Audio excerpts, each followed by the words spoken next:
हगे के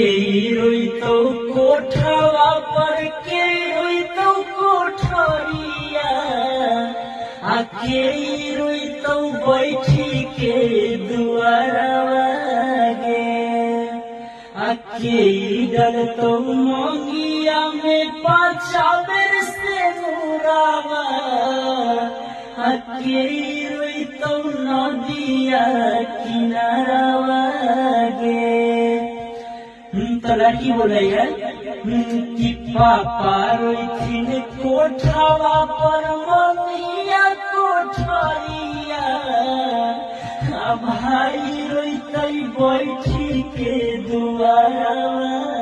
रे कि सैया डलथिन मंगिया में पाछा बेर से मुरावा हियरा